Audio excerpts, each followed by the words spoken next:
Relationships हमने read की थी लास्ट क्लास में आपकी इलास्टिक कांस्टेंट्स के बीच में। ये आपका असाइनमेंट भी है, मैं गूगल क्लासरूम में आपको पोस्ट कर दूंगी। जो भी दो बेसिक रिलेशंस हमने डिराइव की थी उनको आपने अपनी नोटबुक में अच्छे से नोट करना है और उसके बाद में उसकी पीडीएफ बना के गूगल क्लासरूम में उनको पोस्ट करना है। तो मैं वहाँ पे आपको असाइनमेंट दूंगी गूगल क्लासरूम में, उसमें आपने उनको पोस्ट करना है। नेक्स्ट वीक तक उनको पोस्ट कर देना, मैं टाइम उसमें आपका बता दूंगी कब तक आपको पोस्ट करना है। इम्पॉर्टेंट थे हमारे दोनों ही डेरिवेशन। इसके बाद में मैंने कहा था कि इन रिलेशंस को यूज करके हम जो हमने एक फोर्थ कांस्टेंट पढ़ा था, इलास्टिक कांस्टेंट पॉइजन्स रेशियो, उसकी लिमिटिंग वैल्यूज थियोरेटिकली हम डिस्कस कर सकते हैं या एक्सप्लेन कर सकते हैं with the help of these equations. तो जो दोनों बेसिक इक्वेशंस थी उनकी हेल्प लेके आज हम क्या निकालेंगे, आपके limiting values of Poisson's ratio, ये हम कैलकुलेट करेंगे। हमें अभी तक ये पता है कि पॉइजन्स रेशियो की जो वैल्यू है, दूसरी जॉइन प्लीज म्यूट योरसेल्फ।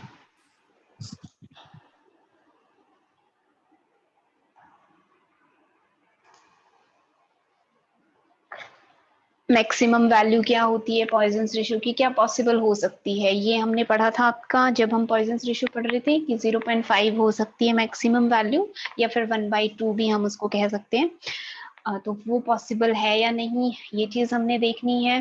वो आपकी एक आइडियल सिचुएशन में होती है, तो वो पॉसिबल नहीं है। तो बिल्कुल आखिर में जाके हम ये चीज डिस्कस करेंगे। पहले ये देखते हैं कि लिमिटिंग वैल्यूज क्या होती हैं, मतलब मैक्सिमम और मिनिमम वैल्यूज क्या हो सकती हैं पॉइजन्स रेशियो की।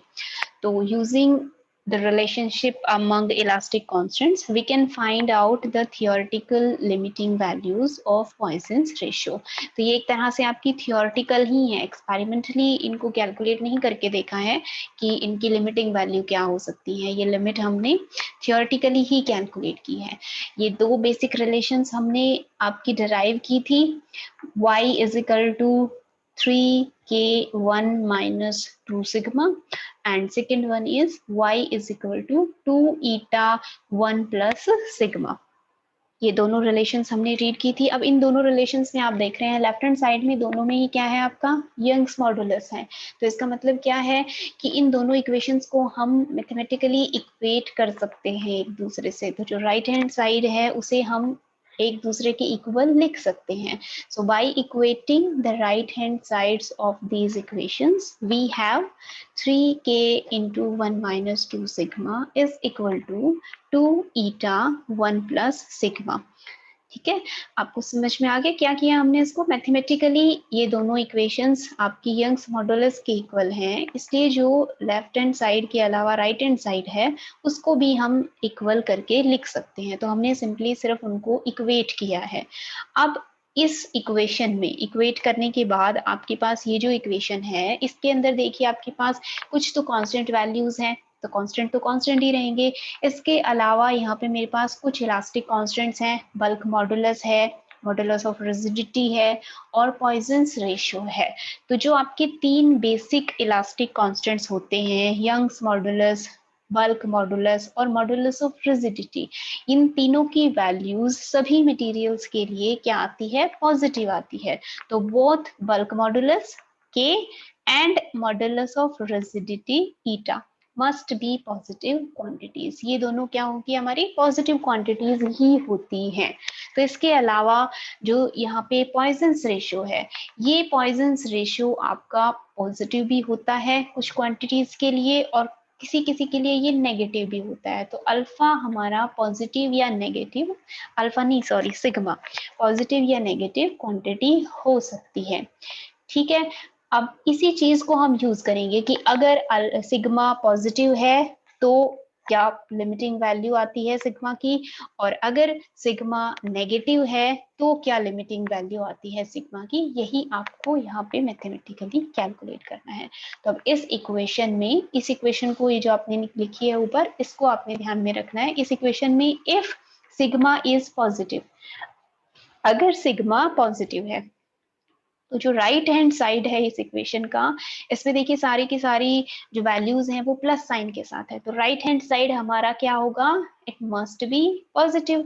Right hand side of our equation is positive and for left hand side to be positive, क्योंकि ये हमने इक्वेशन इक्वेट करके लिखी हुई है कि भाई ये वैल्यू इसके बराबर है। अगर राइट हैंड साइड पॉजिटिव है तो लेफ्ट हैंड साइड भी क्या होना चाहिए, आपकी एक पॉजिटिव क्वांटिटी ही आनी चाहिए।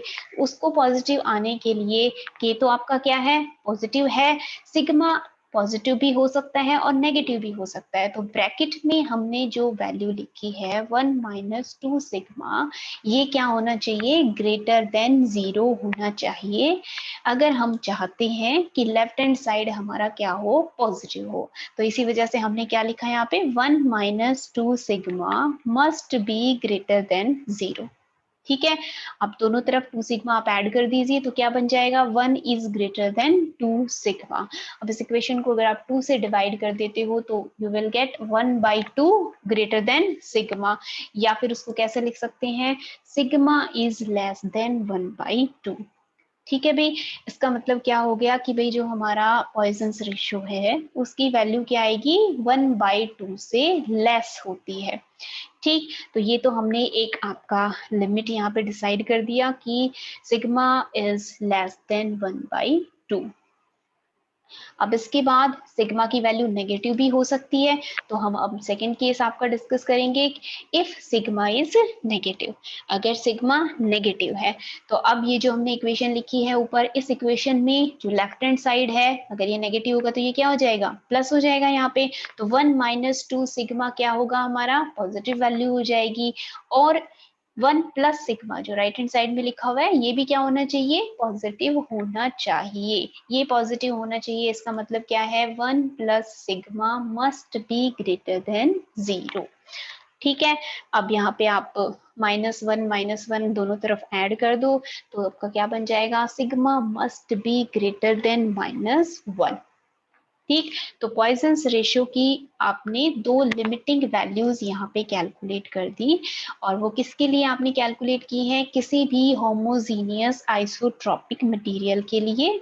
For a homogeneous isotropic material value of Poisson's ratio must lie between -1 and +1/2। -1 से बड़ी आएगी वैल्यू और +1/2 से स्मॉलर रहती है। ठीक है, इस means it can't be greater than 1/2 plus 1/2 and can't be less than -1।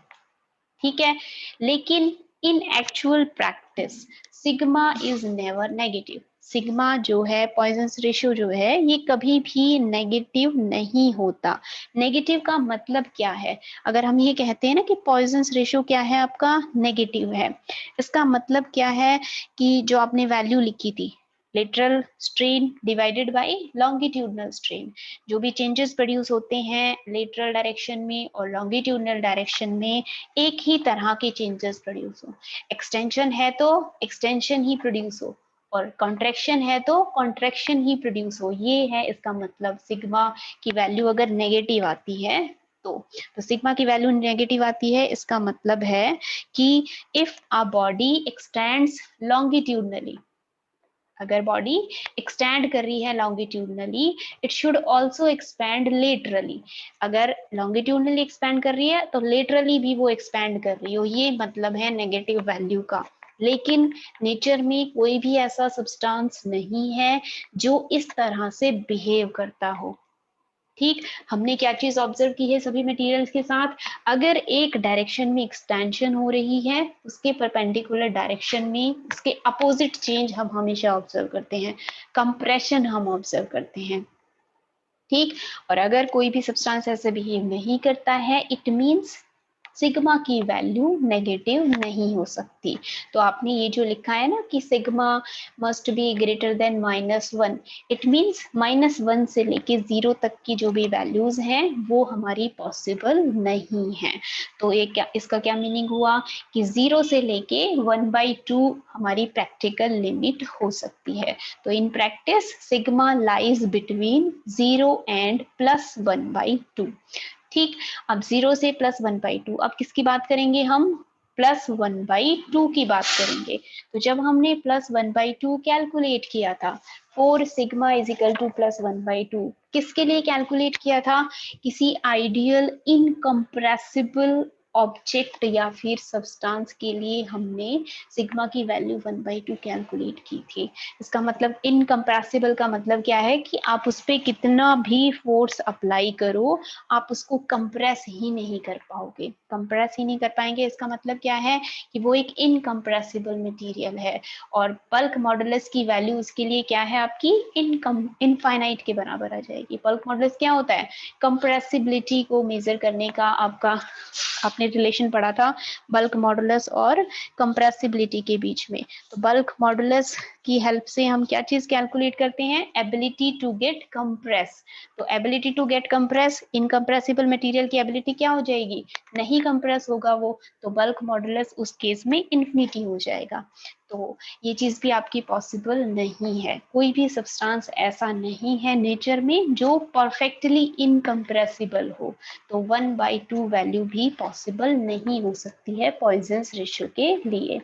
ठीक है, उसके बाद आपके जो भी एक्सपेरिमेंटली कैलकुलेटेड वैल्यूज हैं वो आपकी फिर किसके किसके बीच में आती हैं, उनकी वैल्यूज आपकी 0.2 से लेके 0.4 के बीच में ही आपकी सभी ऑब्जर्व्ड वैल्यूज एग्जिस्ट करती हैं। बाकी अगर हम कहें कि पॉसिबिलिटी क्या है, वो 0 से लेके 1/2 के बीच में आपकी वैल्यूज हो सकती हैं। ठीक, लेकिन मैक्सिमम वैल्यू हमारी 1/2 किसी के लिए भी हमने ऑब्जर्व नहीं की है अभी तक। ठीक है, कोई भी आपका परफेक्टली इनकम्प्रेसिबल मटेरियल एग्जिस्ट नहीं करता है नेचर में। तो ये जो हमने अभी टॉपिक किया आपका limiting values of Poisson's ratio, ये आपका काफी इंपॉर्टेंट टॉपिक था। ये फर्स्ट पार्ट था हमारी इस यूनिट का। 3 पार्ट्स में आप इसको पढ़ोगे। तो जो इसका सेकेंड पार्ट है, टॉर्जन ऑफ अ सिलेंडर या फिर ट्विस्टिंग कपल हम बोलते हैं उसको, वो हमारा नेक्स्ट टॉपिक होगा। आज मैंने जो आपको काम बताया है, जो आपके 2 रिलेशंस हैं, बेसिक रिलेशंस, उन रिलेशंस को आपने अपनी नोटबुक में अच्छे से नोट करना है, डराइव करके दिखाना है उनको, और फिर उनकी पिक्चर्स लेके उनका पीडीएफ बनाना है। और पीडीएफ बनाने के बाद उनको आपने पोस्ट करना है।